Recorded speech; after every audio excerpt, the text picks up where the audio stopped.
Classes. देखिए, मेरा नाम सत्यम तोमर है और मैंने जो जो एग्ज़ाम क्लियर किए हैं यहाँ पर मैंने लिस्ट दे दी है। आप यूपी पुलिस के बच्चे हो तो आपके लिए 3 एग्ज़ाम इम्पोर्टेंट हैं, आप इन पर ध्यान दीजिए। ठीक है, मैं आज आपको क्या देने वाला हूँ इस वीडियो में, सबसे पहले दिखा देता हूँ। देखिए, यूपी पुलिस कांस्टेबल का जो पेपर हुआ था 27 जनवरी 2019 में शिफ्ट फर्स्ट का, उसमें मैथ का जो भी जितने भी क्वेश्चन थे मैंने सारे ले लिए हैं।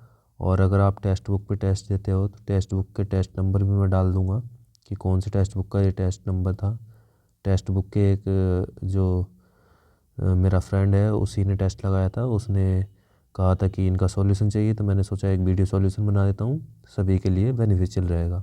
ठीक है, तो मैथ का ये हलवा सॉल्यूशन होगा। कैसे मैं सॉल्व करता अगर मैं होता एग्ज़ाम में, और कैसे आपको करना चाहिए, क्या क्या आपको सीखना चाहिए, सभी इस वीडियो में मिलेगा। चलिए वीडियो को करते हैं स्टार्ट। अब पहले क्वेश्चन की तरफ बढ़ते हैं।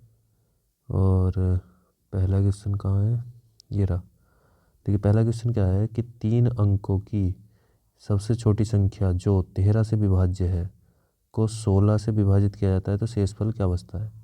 सबसे पहले अगर नंबर सिस्टम का क्वेश्चन आता है तो नंबर सिस्टम के क्वेश्चन में अगर आपकी लैंग्वेज ज़्यादा समझ में नहीं आ रही है, बेसिक से नहीं कर पा रहे हो, तो आपको करना क्या है, संख्या मान लेनी है हाथों हाथ। ठीक है, जैसे 3 अंकों की सबसे छोटी संख्या क्या होगी, 3 अंकों की 100 होगी। अब उसने कहा है 13 से विभाज्य है, तो 13 में आप डिवाइड करके देखना, 13 सत्ते 91, 91 ये 2 डिजिट की है, तो इससे अगला होगा यानी 104। यानी 3 अंकों की सबसे छोटी संख्या जो उसने कही थी जो 13 से डिवाइड हो, वो हमारी आ गई 104। ये वही सॉल्यूशन है जो मैं करता और आपको करना चाहिए। ठीक है, तो उसने कहा है इस संख्या को 16 से अगर विभाजित करें तो शेषफल क्या बचेगा। तो 16 से 16 संग 96, 8 बचेगा शेषफल, 6 बार डिवाइड हो जाएगा, तो इसका आंसर होना चाहिए था 8। ठीक है, चलो नेक्स्ट क्वेश्चन पे चलते हैं। क्वेश्चन नंबर 2 कह रहा है कि 65 61 के वर्गमूल की गणना की जाती है। यह संख्या जो वर्गमूल आता है, देखिए लैंग्वेज, नंबर सिस्टम में लैंग्वेज अगर आप समझ पा रहे हो तो समझ लीजिए आप क्वेश्चन को आसानी से सॉल्व कर पाओगे। उसने कहा है 65 61 के वर्गमूल की गणना की जाती है। अब जो गणना की गई, वर्गमूल निकाला गया, कोई संख्या प्राप्त हुई होगी, तो उस संख्या की बात कर रहा है कि यह संख्या अपने स्वयं के वर्गमूल द्वारा विभाजित की जाती है, तो परिणाम क्या होगा। सबसे पहले हम क्या करेंगे, 65 61 का वर्गमूल निकालेंगे। अगर 65 61 का वर्गमूल निकालोगे तो लास्ट में 1 आएगा, और ये आएगा 2 डिजिट देखोगे तो 8, यानी 81 का ये वर्गमूल होगा। तो उसने ये कहा था कि वर्गमूल की गणना की जाती है, यह संख्या, ये जो संख्या ये 81 उसकी बात कर रहा है, ये स्वयं के वर्गमूल से विभाजित की जाती है, यानी इसका और वर्गमूल लेंगे तो 81 का वर्गमूल क्या आएगा, ये आएगा 9। अब ये जो वर्गमूल आया है उसके द्वारा विभाजित की जाती है, यानी 81 डिवाइड किया जाएगा 9 से, तो क्या परिणाम आएगा, कितनी बार कटेगा ये, 9 बार, यानी ये आंसर होगा आपका ऑप्शन नंबर 2, ये करेक्ट आंसर। ठीक है, क्वेश्चन नंबर 3 की तरफ बढ़ते हैं।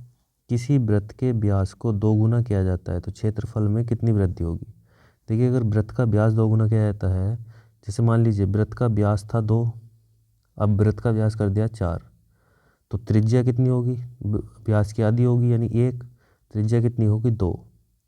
तो यानी पहले त्रिज्या 1 थी, अब त्रिज्या 2 हो गई। अगर आप बेसिक से भी करोगे, पाई आर स्क्वायर लगाओगे और फिर पाई आर स्क्वायर लगाओगे, तो यहाँ 1 आएगा, यहाँ 4 आएगा, तो इसका मतलब ये होगा जो क्षेत्रफल होगा वो 4 गुना हो जाएगा। आप डायरेक्ट क्या करो, त्रिज्या का स्क्वायर कर दो, त्रिज्या का स्क्वायर करोगे तो 1 आएगा, और इसका स्क्वायर करोगे तो ये आएगा 4। अब देखो ये क्षेत्रफल कितने गुना हो गया, 4 गुना, तो आप डायरेक्ट लगाओगे 4 गुना हो गया। जैसे एक एग्जांपल और देता हूँ, मान लीजिए मैंने कहा व्यास को कर देते हैं 5 गुना, व्यास को 5 गुना कर देते हैं। अगर व्यास 2 था तो हमने 10 कर दिया। अब व्यास को 5 गुना किया है तो त्रिज्या आधी होती है, त्रिज्या 1 थी तो त्रिज्या कितनी हो गई, 5। डायरेक्ट भी लिख सकते थे 1:5, मैंने व्यास से त्रिज्या निकालनी सिखाई आपको, व्यास की आधी त्रिज्या आ गई। अब आप करोगे क्या, इस त्रिज्या का दुगुना स्क्वायर करोगे तो क्षेत्रफल आएगा, तो इसका स्क्वायर 1 आएगा, इसका स्क्वायर 25 आया, तो यानी क्षेत्रफल कितने गुना हो गया, 25 गुना हो गया। ठीक है, 25 गुना क्षेत्रफल हो गया। अब आपके क्लियर बिल्कुल समझ में आ गया होगा ये सवाल। क्वेश्चन नंबर 4 की तरफ बढ़ते हैं। एक्स एक व्यक्ति है, उसके बैंक खाते में 86.54 रुपये शेष है। इतने रुपए यानी 55.31 रुपये जमा करने और इतने रुपए निकालने के बाद शेष राशि, ये तो जोड़ घटा का सवाल दे दिया। मेरे अकाउंट में 86.54 थे, 55.31 मैंने जमा कर दिए, यानी इसका जो जोड़ आएगा, इसका जोड़ आ जाएगा कितना, 5, 5 3 8, 6 5 1, 8 5 13 1 14, 141 रुपये हो गए। उसके बाद 84.33 निकाल लिए, 84.33 निकाल लिए, इसे घटाओगे ये आएगा 52, और इसे घटाओगे 11 4 7, और ये कितना बचेगा 5, 11 4 7 और ये 13 और ये 5, ये आपका 57.52। ये तो बहुत ही ईजी क्वेश्चन था, ये जोड़ घटा वाला क्वेश्चन था, ठीक है, कोई ऐसा कोई कॉन्सेप्ट यूज ही नहीं हुआ। अब नंबर सिस्टम का अगला क्वेश्चन दे रखा है कि एक संख्या को 3003 से गुणा किया जाता है और फिर 7, 11 और 13 के लैसे से विभाजित किया जाता है, फिर स्वयं इसके ही द्वारा विभाजित किया जाता है, परिणाम ज्ञात कीजिए। देखो मैंने अभी बताया, नंबर सिस्टम की अगर लैंग्वेज समझ में नहीं आ रही है, जो कह रहा है वो कर दो। देखो मैं कैसे करूँगा इस सवाल को, बहुत ईजी क्वेश्चन है। अगर आपको थोड़ा सा भी पता है, 1001 नंबर देखते ही अगर आपको याद आता है कि 7, 11, 13 का एलसीएम है, तो आपको 1 या 2 सेकंड के अंदर ही आंसर मिल जाता। लेकिन मैं आपको बेसिक से बताऊंगा, क्योंकि आप एक यूपी पुलिस के बच्चे हो, अगर आपको नहीं पता है इस कॉन्सेप्ट के बारे में तो आप कैसे करते। देखो एक संख्या है, मान लीजिए एक संख्या ए ले ली मैंने, उसको 3003 से गुणा किया, तो 3003 से गुणा कर दिया, जैसे क्वेश्चन कह रहा है वैसे कर रहा हूँ मैं। 3003 से गुणा किया, उसके बाद कहा कि 7, 11 और 13 से जो लैसे आएगा उससे विभाजित करेंगे। तो 7, 11, 13 का एलसीएम क्या आएगा, 7 गुणा 11 गुणा 13 ही आएगा, क्योंकि ये सारे के सारे प्राइम नंबर है, इनमें कोई भी फैक्टर कॉमन नहीं है, तो इनका एलसीएम ये आएगा। और अगर 3003 को मैं तोड़ूंगा तो a मल्टीप्लाई 3 मल्टीप्लाई 1001 ये आएगा, और डिवाइड कर रहे हैं 7 मल्टीप्लाई 11 मल्टीप्लाई 13। अब आप इससे काटोगे, पूरा पूरा कट जाएगा 1001, चाहे काट लेना, 7 से काटना, फिर 11 से काटना, फिर 13 से काटना। तो अब हमारे पास क्या बचा, a मल्टीप्लाई 3। उसने कहा था इसके एलसीएम से विभाजित किया था, यहाँ तक हमने सॉल्व कर दिया, तो हमारे पास क्या बचा, a मल्टीप्लाई 3, यानी जो नंबर था उसकी मल्टीप्लाई बाई 3। फिर स्वयं इसके ही द्वारा, यानी जो संख्या थी उसी के द्वारा डिवाइड किया जाता है। तो अगर इसे मैं डिवाइड करता हूँ संख्या से, तो a से a कट जाएगा और मेरे पास क्या बचेगा, 1 मल्टीप्लाई 3 यानी 3। और उसने यही पूछा है कि परिणाम क्या आएगा, परिणाम आएगा 3। तो नंबर सिस्टम का जब भी क्वेश्चन आता है, जैसे कह रहा है वैसे कर दो, ठीक है। अब देखो ये क्वेश्चन मुझे थोड़ा सा अच्छा लगेगा, क्योंकि इसकी लैंग्वेज बच्चे नहीं समझ पाते हैं ज़्यादातर। उसने कहा है कि ये जो है 10x + 5 रेशियो 42x + 8, 5:8 के लिए घनानुपात है, तो x³ क्या है। सबसे पहले x का मान निकाल लो, तो x³ खुद मिल जाएगा। इसमें हम करेंगे क्या, जैसे उसने क्वेश्चन में कहा है वैसे ही करना है। देखो ये क्या कहा है उसने, 10x + 5 डिवाइड बाई 42x + 8, ये जो है ये कहता है 5:8 के लिए घनानुपात है। 5:8 के लिए घनानुपात है। जब भी ऐसा क्वेश्चन आए 5:8 के लिए वर्गानुपात है, 5:8 के लिए घनानुपात है, जिसके लिए घनानुपात वर्गानुपात होता है उसका ही घन और वर्ग करते हैं। तो जैसे इसका घनानुपात 5 का घन करेंगे 125, 125, 8 का करेंगे तो 512। अब बस करना क्या है आपको, इसकी मल्टीप्लाई इधर इसकी इधर कर लो। 512 की 10 बार करोगे तो 51 20 आ जाएगा, प्लस 512 की 5 बार में करोगे तो देखो 500 पंजे होता है 2500, 12 पंजे 60 होता है, डायरेक्ट लिखना 2560।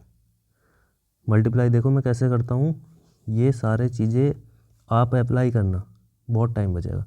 अब 125 की 42 में करनी है, तो 125 की 40 में करेंगे तो 100 चौक 400, 25 चौक 500, यानी आ जाएगा 5000। और 125 की 2 बार करेंगे तो आ जाएगा 250, यानी 5250 ये आ जाएगा। प्लस 8 बार करोगे तो 100 अट्ठे 800 होता है, 25 अट्ठे 200 होता है, यानी 1000। अब यहाँ से अगर माइनस करोगे आप इसे ले जाके तो कितना बचेगा, इसमें माइनस करने पर ये बचेगा 130x, और इसे इधर ले जाके माइनस करोगे तो कितना बचेगा, ये बचेगा 1560।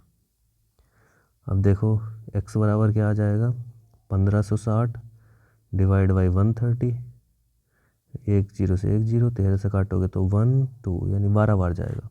तो x की वैल्यू हमने निकाल ली, कितनी आई है 12, और उसने पूछा क्या है 12 की क्यूब। 12 की क्यूब कितनी होती है 1728।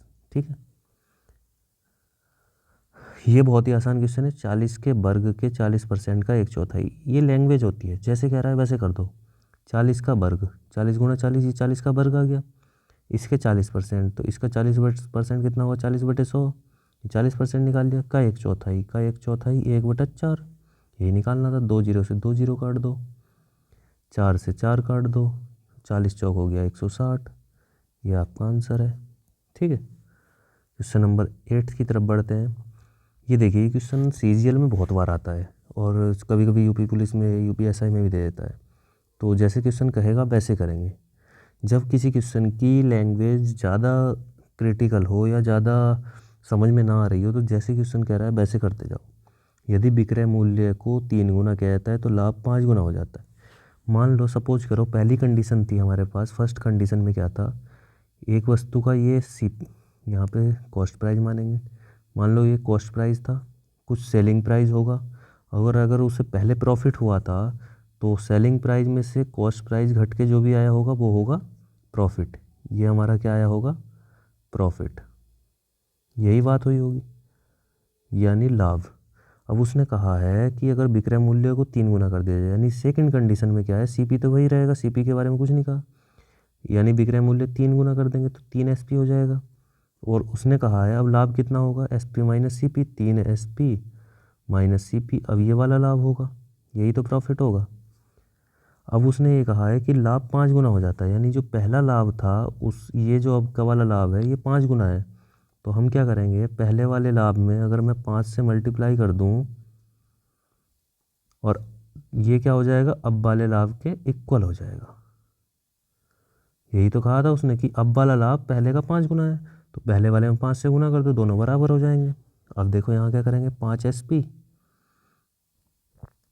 देखिए इसे मैनेज करना थोड़ा सा, 5 और ऐसे एक सा लग रहा है ना, 5 SP minus 5 CP is equal to 3 SP minus CP।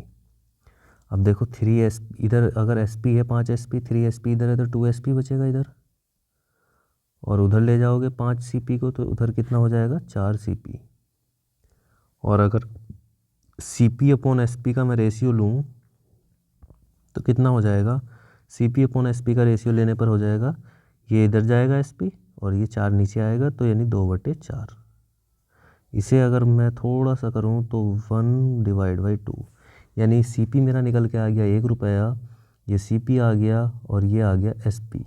तो यही पूछा था उसने कि प्रॉफिट कितना है, लाभ कितना है, तो बस आप निकाल सकते हो। CP 1 है, SP 2 है, तो पूरा 100% का प्रॉफिट हो गया। चाहे ऐसे निकाल लो, CP 1 है SP 2 है तो 2 minus 1 1 divide by CP multiply 100, ऐसे निकाल सकते हो बिल्कुल बेसिक से। तो 100% का लाभ हो गया। ठीक है, ये बिल्कुल जैसे उसने कहा था हमने वैसे किया। ये सबसे बेस्ट तरीका है आपके लिए कि आप जैसे लैंग्वेज कह रहा है वैसे करते जाइए। क्वेश्चन नंबर 9, क्वेश्चन नंबर 9 क्या कह रहा है कि X है, X 42,000 रुपये में एक स्कूटर खरीदता है। मान लो तुम हो, तुम्हें बुलेट खरीदनी होगी तो तुमने बुलेट खरीद ली 42,000 रुपये में। उसकी फिर तुम उसे वो भी कराओगे मॉडिफाई, तो मरम्मत कराई, मॉडिफाई कराने में 6,000 रुपये खर्च हो गए। तुम्हें कितने की पड़ी बुलेट, 42 + 6 48,000 की। तुम्हें 48,000 की वो बुलेट पड़ी मॉडिफाई कराने के बाद। अब वो क्या हुआ, आपने बुलेट को 54,000 रुपये में बेच दिया, 54,000 में बेच दिया, तो यही पूछा है कितना प्रॉफिट हो गया, कितने % प्रॉफिट हुआ। तो 54,000 में से 48,000 की चीज़ 54 में बेची, 6,000 का प्रॉफिट है। CP कितना था 48,000 था, मल्टीप्लाई 100 से कर दो, 1 2 3 1 2 3, 6 से काटोगे 8 बार, और 100/8 का मतलब क्या होगा 12.5%। ठीक है, ये 12.5% हो जाएगा। चलिए नेक्स्ट क्वेश्चन पे चलते हैं, क्वेश्चन नंबर 10 की तरफ। 110 रुपये की लागत वाली वस्तु 104.5 में बेची जाती है। 110 की चीज़ थी, 104.5 में बेच दी, तो कितने की छूट दी, कितने की छूट दी 5.5 की छूट दी। 5.5 डिवाइड बाई CP मल्टीप्लाई 100। अब इसे अगर उड़ाओगे 1 जीरो बढ़ाओगे, 2 जीरो से 2 जीरो जाएंगे, 11 से 5 बार जाएगा, यानी 5% आंसर आ जाएगा। जहाँ कुछ बताने की चीज़ नहीं है वहाँ मैं इतना ज़्यादा एक्सप्लेन भी नहीं करूँगा। अब देखो ये चीज़ क्या है, चक्रवृद्धि ब्याज पर निवेश करता है एक राशि को, 2 वर्ष में 1600 रुपये, 3 वर्ष में 1680 रुपये हो जाती है। जब भी ऐसी चीज़ आती है कि चक्रवृद्धि ब्याज पर निवेश की 3 साल में 400 रुपये, 4 साल में 500 रुपये, तो ये क्या हो जाता है, जब भी 1 साल का डिफरेंस होगा इस चीज़ में, तो ये जो होता है ये सिंपल इंटरेस्ट बन जाता है 1 साल का, क्योंकि 1 साल में तो चक्रवृद्धि ब्याज और साधारण ब्याज एक सा होता है ना, तो साधारण ब्याज बन जाता है। तो जब भी ऐसे दे तो साधारण ब्याज से सॉल्व कर लीजिए, आंसर डायरेक्ट मिल जाएगा। जैसे उसने कहा था कि 2 साल में 1600 रुपये था, तो अगले साल के लिए ये क्या बन जाएगा, ये प्रिंसिपल बन जाएगा और 1680 हो गया तीसरे साल में, यानी 1 साल का डिफरेंस है, यानी कितना ब्याज मिला 80 रुपये। कितने टोटल कितने थे 1600 रुपये। अब 1600 का कितना परसेंट 80 है, तो मुझे दिखाई दे रहा है 5% 80 है। चाहे आप कैसे निकाल सकते हो, 80 डिवाइड बाई 1600 मल्टीप्लाई 100, ये परसेंटेज निकल गया। चक्रवृद्धि ब्याज क्या है भाई, चक्रवृद्धि ब्याज साधारण ब्याज सभी परसेंटेज है, इसलिए कहता हूँ परसेंटेज की नॉलेज रखो बस। 1 0 2 0 1 0 2 0, 16 से काटोगे 5 बार, 5% आंसर आ गया। ठीक है, नेक्स्ट क्वेश्चन पे चलते हैं। एक वर्ष में 4% की चक्रवृद्धि ब्याज की दर पर निवेश करता है 25,000 रुपये, अगर अर्धवार्षिक रूप से समायोजित हो तो कितनी हो जाएगी। अब 1 साल में तो 4% है, अगर मैं 6 महीने की देखूंगा तो कितनी कितनी परसेंट लगेगी, 2%, 2 बार लगेगी चक्रवृद्धि ब्याज। तो या तो आप इसे 2 + 2 मल्टीप्लाई 2/100 से करोगे तो ये आ जाएगा 4.04, इतना परसेंट ये ब्याज मिलेगा। 25,000 का ये निकाल दो 4.04%, तो आंसर मिल जाएगा। या आप क्या कर सकते हो, दूसरा तरीका क्या कर सकते हो, अगर ट्री मेथड से करते हो तो आपको पता है कि 4% अगर अर्धवार्षिक रहेगा इसका, तो 2% 2 बार लगेगा, 2% 2 बार लगा लो। इसका 1% कितना होगा 250, 2% कितना होगा 500, यहाँ भी 500, यहाँ भी 500। अब इसका ब्याज पे ब्याज लगेगा तो 500 का 2% और लगेगा, 500 का 2% 10 हो गया, यानी टोटल चक्रवृद्धि ब्याज कितना आ गया हमारे पास 1000, 500 500 1010, और है कितना था 25,000, तो 25,000 में 1010 का अगर चक्रवृद्धि ब्याज मिलेगा तो अमाउंट कितना हो जाएगा 26,010 रुपये। ये आपका आंसर है। कहाँ गया, सॉरी ये तो 2600 है, ये रहा।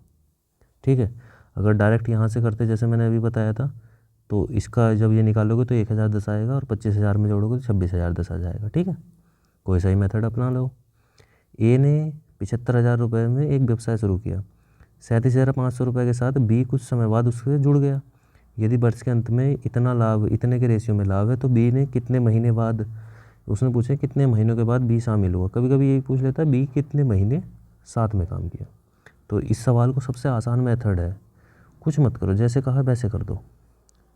उसने कहा ए 75,000 रुपये के साथ निवेश करता है, तो 75,000 रुपये निवेश किए गुणा 12 महीने, पूरे 12 महीने निवेश किया इसने, ये नहीं तो बी कुछ महीनों बाद जुड़ा है, हमें नहीं पता कितने महीने बाद, लेकिन हमें पता है 37,500 रुपये के साथ निवेश किया और उस मान लेते हैं एक्स महीने उसने काम किया है। इसी रेशियो में लाभ बटेगा 3:1, 2 0 से 2 0। अब मैं क्या करूँगा, और क्या कट सकता है, 3 से काटूँगा इसे 4 बार। ठीक है, अब ये 375 है, 375 का दुगना कितना होगा, ये पूरा पूरा 2 गुना है, तो ये x की वैल्यू आ गई 8, और x मैंने क्या माना था कि कितने महीने उसने काम किया, तो उसने x ने 8 महीने काम किया। उसने पूछा कितने महीनों के बाद, तो कितने महीनों के बाद शामिल हुआ, जब 12 महीने का टोटल काम चला, 8 महीने उसने काम किया, तो 4 महीनों के बाद शामिल हुआ होगा। कभी कभी पूछता है कितने महीने काम किया, कभी पूछता है कितने महीनों के बाद जुड़ा। दोनों में ध्यान रखना, छोटी सी मिस्टेक की वजह से पूरा सवाल किया गया गलत हो जाता है, तो इस चीज़ पे ध्यान देना। क्वेश्चन नंबर 14, एक छात्र के अंक 68 के बजाय 88 दर्ज किए गए, इसके कारण कक्षा में जो औसत था वो 0.5% की वृद्धि हो गई। कक्षा में छात्रों की संख्या कितनी थी, सबसे पहली बात 68 नंबर थे उसके, काउंट कितने कर लिए 88, कितने नंबर एक्स्ट्रा काउंट किए 20 नंबर, 20 नंबर हमने एक्स्ट्रा काउंट किए। अब आपको पता है एवरेज क्या कहता है, एवरेज ये कहता है, मान लो 2 बच्चे हैं 10-10 है, एवरेज कहता है प्रत्येक को बराबर बांटो, यही तो एवरेज है। औसत क्या है, 3 बच्चे हैं तो 10 10 10, ये औसत आ जाएगा 10 निकल के। तो यहाँ क्या करना था आपको, डायरेक्ट आपको पता है टोटल 20 नंबर एक्स्ट्रा हैं और उसने कहा एक कक्षा के औसत में 0.5% की वृद्धि हुई। 0.5% की वृद्धि हुई क्योंकि हमने 20 नंबर एक्स्ट्रा जोड़े। अब देखो वृद्धि का मतलब ये है कक्षा में जितने भी छात्र होंगे प्रत्येक छात्र को 0.5 नंबर एक्स्ट्रा मिले।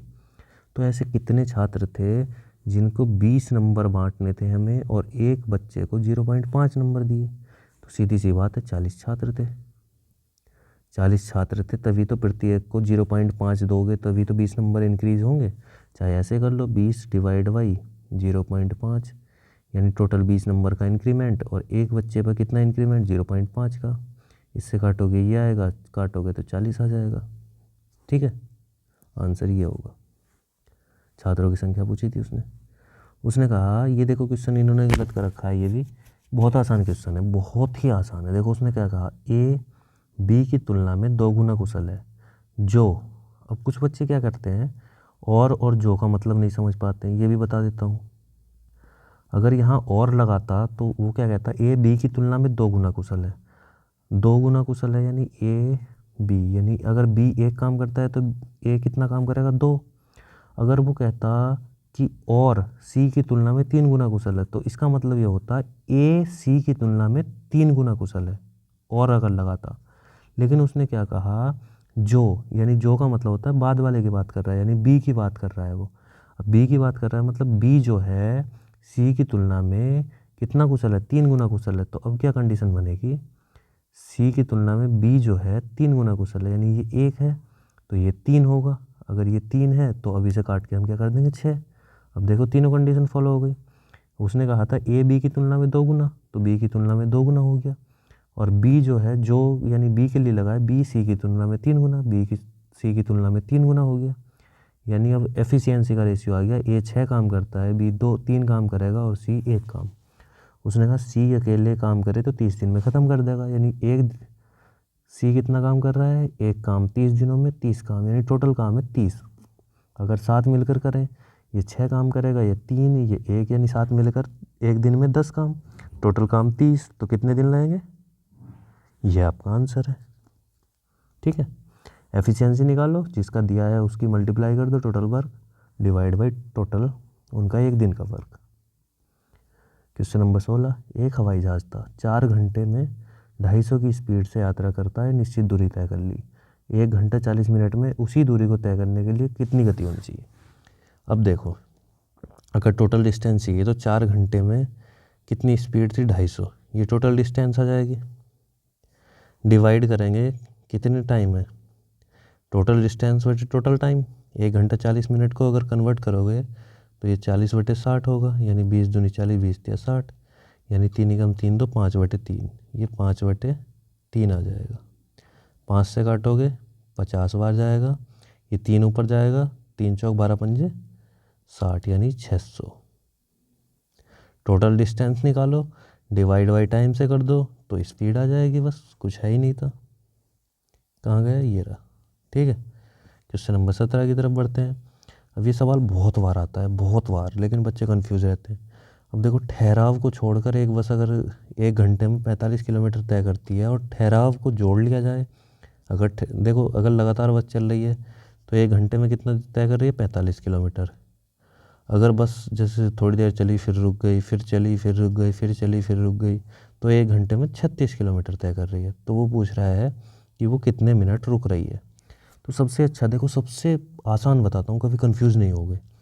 उसने शुरू में क्या कहा था कि 1 घंटे में अगर बिना रुके चलती है तो 45 किलोमीटर तय करती है, और हमें पता है वही बस यहाँ है, यानी जितनी स्पीड यहाँ थी उतनी ही यहाँ होगी। तो यहाँ हमें पता चल गया 60 मिनट में कितनी दूरी तय की थी, 45 किलोमीटर। अब अगर मैं इससे कहूँ कि 36 किलोमीटर दूरी तय करे तो कितनी मिनट लेगी, तो अगर मैं कहूँ 1 किलोमीटर में कितनी मिनट लेगी, 60 डिवाइड बाई 45 मिनट, इतने मिनट में 1 किलोमीटर चलेगी। अगर 36 किलोमीटर चलवाऊँ तो 36 किलोमीटर कितनी देर में चलेगी, 60/45 मल्टीप्लाई 36 मिनट। अभी दूसरा तरीका ही बताऊंगा, ये काटोगे 9 चौक 36, 9 पंजे 45, 5 से काटोगे 12, यानी 36 किलोमीटर जो चली होगी बाद में, ये चली है 12 चौक 48 मिनट में। अगर 48 मिनट में 36 किलोमीटर कवर कर लिया तो रेस्ट कितना किया? 60 मिनट में से 48 घटाओगे तो 12 मिनट रेस्ट है। ये आपका आंसर हो जाएगा ऑप्शन नंबर सी। अब दूसरा तरीका क्या हो सकता था?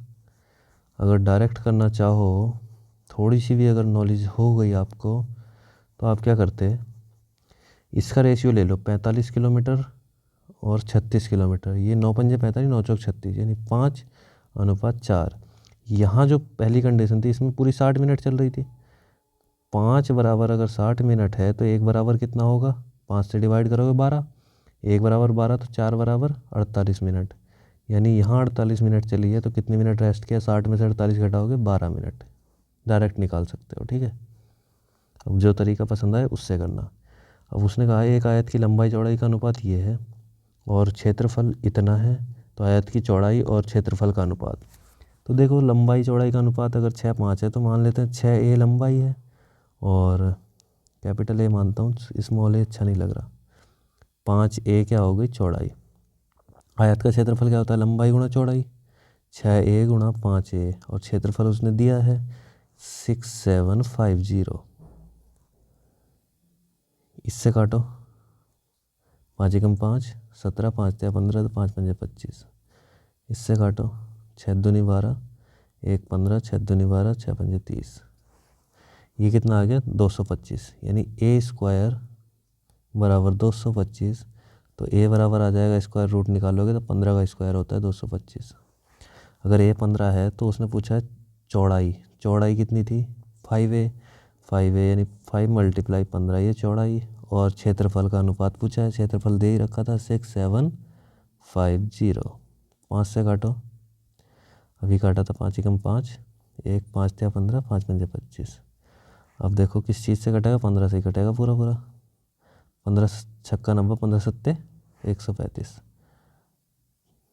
15 नम्मा 135, सॉरी 15 अट्ठे 120 होते हैं ना, तो 1:90। देखो ऑप्शन कहाँ है? ये रहा। तो हमने किया क्या? लंबाई चौड़ाई कर यहाँ से क्षेत्रफल निकाला, उससे ए की वैल्यू निकल गई, फिर चौड़ाई और उसका अनुपात ले लिया। ठीक है, समझ में आ गया होगा। बस ये पता होना चाहिए था लंबाई गुणा चौड़ाई होता है आयत का क्षेत्रफल। अब देखो लास्ट सवाल होगा, 11 द्वारा विभाज्य सबसे छोटी 4 अंकीय संख्या। शुरू में भी ऐसा ही सवाल था एक, तो 4 अंकों की संख्या सबसे छोटी ले लेता हूँ मैं। उसने कहा 11 से डिवाइड हो, तो 11 से अगर मैं इसे डिवाइड करता हूँ, 11 9 99, 1 10 बचता है। यानी जो 10 बच रहा है, अगर मैं इसमें 1 जोड़ दूँ तो पूरा पूरा कट जाएगा, यानी 1001 11 से कम्प्लीटली डिविजिबल होगी। अब चलो हमें पता चल गया 4 अंकों की सबसे छोटी संख्या, तो उसके अंकों का योग, तो 1001 के अंकों का योग जोड़ोगे तो 1001 को जोड़ोगे तो कितना आ जाएगा? 2। पहली कंडीशन हमने फॉलो कर ली। दूसरा कह रहा है 13 द्वारा विभाज्य 4 अंकों की सबसे छोटी संख्या के अंकों का योग। तो सबसे पहले देखते हैं 4 अंकों की सबसे छोटी संख्या ये। अब 13 से डिवाइड करेंगे, 13 7 91, 9 90, 13 6 78, बचा कितना? 12।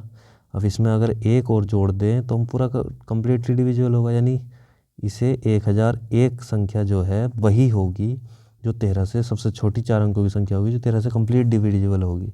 कंप्लीट डिविजिबल का मतलब है पूरी पूरी कट जाएगी, यानी इससे भाग हो जाएगा। तो अब इसके भी अंकों का योग क्या होगा? 1001 का 2 होगा। उसने यही पूछा है कि इसके शुरू में जो संख्या आई थी इसके अंकों का योग और बाद वाली संख्या के अंकों का योग, इनका गुणनफल, यानी 2 × 2 4। क्वेश्चन नंबर, चलो इतने ही थे, टोटल 19 क्वेश्चन थे। अब आप बताओ इस 19 क्वेश्चन में आपको सॉल्यूशन ये कैसा लगा? कमेंट बॉक्स में ज़रूर बताना। वीडियो को लाइक, और ये नया चैनल है प्लीज़ सब्सक्राइब करो, और जितने भी आपके दोस्त हैं प्लीज़ उन्हें शेयर करके बताओ कि इस चैनल पर अच्छी नॉलेज मिल रही है। अगर आपको तो उन्हें भी बताओ, वो भी सब्सक्राइब करें, उनसे बताना। वीडियो देखते रहो, और मैंने इतने एग्ज़ाम क्लियर किए हैं, आपका भी करा के छोड़ूंगा। जब भी कोई डाउट हो कमेंट बॉक्स में बताना, उसके रिलेटेड मैं वीडियो बनाऊंगा। और कोई भी सजेशन हो कमेंट बॉक्स में ज़रूर बताना, जो भी चीज़ें हो। चलिए मिलते हैं नेक्स्ट वीडियो में।